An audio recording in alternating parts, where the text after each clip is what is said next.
ఎన్టీఆర్ జిల్లా బోడువాడలోని UltraTech cement ఫ్యాక్టరీలో boiler పేలిన ఘటనలో ఇద్దరు కార్మికులు చికిత్స పొందుతూ మృతి చెందారు. బీహార్, మధ్యప్రదేశ్, యూపీ నుండి వచ్చిన కూలీలతో పాటు మరొక 10 మంది స్థానికులు ఫ్యాక్టరీలో పనిచేస్తూ ఉండగా బాయిలర్ పేలడంతో 20 మంది కార్మికులు గాయపడ్డారు. వీరిలో 5గురు పరిస్థితి విషమంగా ఉండడంతో చికిత్స నిమిత్తం జగ్గైపేట, విజయవాడ హాస్పిటల్స్ కు తరలించారు. అయితే హాస్పిటల్లో చికిత్స పొందుతూ ఇద్దరు మృతి చెందినట్టుగా తెలుస్తోంది. మరొక 3 పరిస్థితి ఆందోళనకరంగా ఉంది. బాయిలర్ పేలుడు ఘటనలో మృతి చెందిన వారి బంధువులు, గ్రామస్తులు ఫ్యాక్టరీని ముట్టడించేందుకు యత్నించిన ఉద్రిక్తతకు దారితీసింది. పోలీసులు, గ్రామస్తుల మధ్య తోపులాట జరిగింది.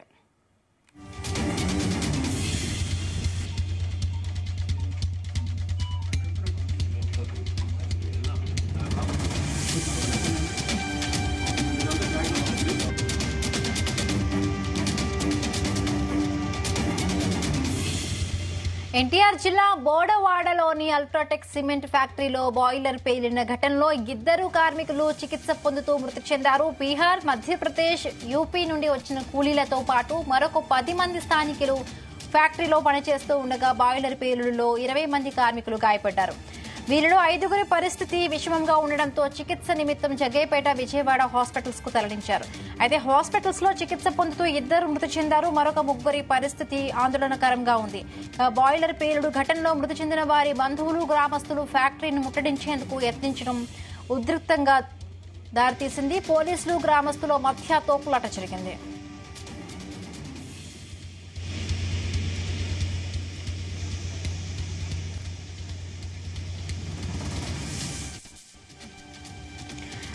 జగ్గైపేట సిమెంట్ ఫ్యాక్టరీ ఘటనలో ఇద్దరు కార్మికులు చనిపోయినట్టుగా మనకి సమాచారం అందుతోంది. మరికొంతమంది క్షతగాత్రుల పరిస్థితి విషమంగా ఉన్నట్టుగా తెలుస్తోంది. దీనికి సంబంధించి మరిన్ని పూర్తి అప్డేట్స్ మా ప్రతినిధి శశి అందిస్తారు. శశి, పేటలో ఈ రోజు మధ్యాహ్నం జరిగిన ప్రమాదంలో ఇప్పటికే 2 మృతి చెందగా మరో 3 పరిస్థితి కూడా తీవ్ర విషమంగా ఉంది.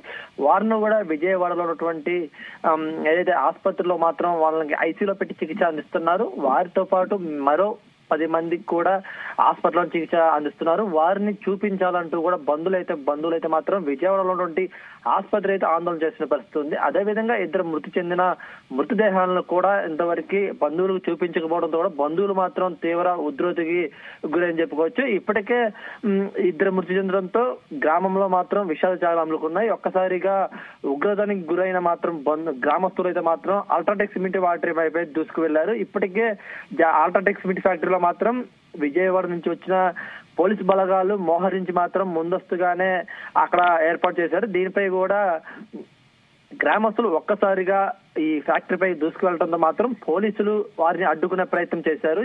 ఈ గ్రామస్తులకి పోలీసులకు మాత్రం కొంతసేపు అయితే మాత్రం తోపులాట జరిగిన పరిస్థితి ఏర్పడింది. వాళ్ళకి యశ్వంత్, ఇప్పుడు పరిస్థితి ఏ విధంగా ఉంది? గ్రామస్తులకి పోలీసులకు మధ్య తోపులాట అంటున్నారు. సిచ్యువేషన్ కంట్రోల్లోకి వచ్చిందా? రైట్, దీనిపై అయితే మాత్రం బిందు ముందుగా అయితే మాత్రం గ్రామస్తులు అయితే మాత్రం మా బంధువులు ఏదైతే ఆసుపత్రుల్లో ఉన్నారో వాళ్ళ పరిస్థితి ఎలా ఉందో మాకు చెప్పాలంటూ అయితే చెప్తున్నారు. అదేవిధంగా మృతి చెందిన మృతదేహాలను కూడా తమకు అప్పచెప్పాలంటూ మాత్రమైతే బంధువులు కోరుతున్నారు. వీళ్ళు ఏదైతే మృతి చెందారో వారికైతే నష్టపరిహారం అందించాలి. అదేవిధంగా ఇక్కడి నుంచి కంపెనీ ఎత్తివేయడం మాత్రం ప్రధానంగా డిమాండ్ చేస్తున్నారు. వీరికి ఇప్పటికే జగ్గైపేట ఎమ్మెల్యే శ్రీరామ్ రాజగోపాల్ దత్తయ్య మాత్రం హాస్పిటల్ వద్దనే ఉండి రోగులు మాత్రమే పరీక్షిస్తున్న పరిస్థితి ఉంది.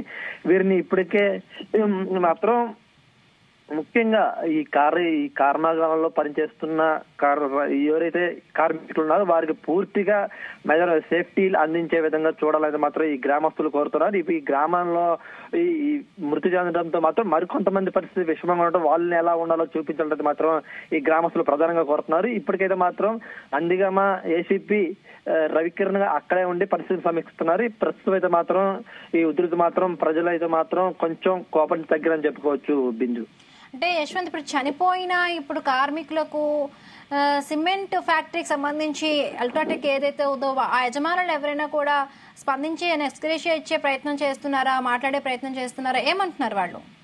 రైట్ బిందు, ఈ ఘటనపై ఎప్పుడైతే ఈ సిమెంట్ ఫ్యాక్టరీలో ఘటన చోటు చేసుకున్నా అప్పుడే ఆ ఘటన నుంచి సిమెంట్ ఫ్యాక్టరీ యజమాని ఎవరైతే ఉన్నారో, సిబ్బంది ఎవరైతే ఉన్నారో ఘటనా స్థలం నుంచి కూడా పారిపోయిన పరిస్థితి ఏర్పడుతుంది. అనంతరం కూడా కొంతమంది ఏదైతే ఈ సిమెంట్ ఫ్యాక్టరీ సంబంధించిన కొంతమంది సమీపంలో ఉన్నటువంటి కాంట్రాక్టులతోనే కంపెనీ దగ్గర చేరుకున్నారు. వాళ్ళతో కూడా చర్చలు జరుపుతున్నారు. వీరికైతే నష్టపరిహారం ఇచ్చేందుకు చూడాలన్నమాట. ఇప్పటికే సీఎం కూడా ఆదేశించారు. చంద్రబాబు నాయుడు గారు కూడా దీనిపై స్పందించి ఏదైతే కంపెనీ ఉందో కంపెనీ నుంచే పూర్తిగా వీళ్ళకి నష్టపరిహారం అందించాలి. అదే విధంగా కూడా హాస్పిటల్లో చికిత్స పొందుతున్న వాళ్ళు కూడా పూర్తిగా ఆ కంపెనీ నుంచే అందించే విధంగా చూడాలని చెప్పి మాత్రం సీఎం కూడా స్పందించారు. దీనిపై కూడా ఇప్పటికే ఎన్టీఆర్ జిల్లా కలెక్టర్ క్షతగాత్రులను పరిశీలిస్తున్నారు. వాటిపై కూడా పూర్తి నివేదిక అందించాలని చెప్పేసి నందిగం ఆర్డీఓను కూడా ఈ సిమెంట్ ఫ్యాక్టరీ వద్దకి పంపించి పూర్తి నివేదికను తీసుకున్నారు.